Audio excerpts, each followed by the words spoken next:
الرحمن الرحيم. 13/2/2013 كتيبة خيالة الزيدي التابعة للواء الشهيد أحمد الخلف تقوم بالتعاون مع سرايا وكتائب المنطقة الشرقية بحصار كتيبة الدفاع الجوي في بلدة السهوة، ولله الحمد. الله أكبر. الله أكبر والعزة لله.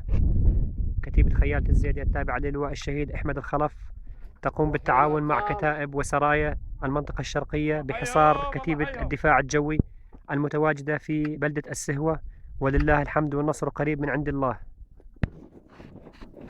13/2/2013.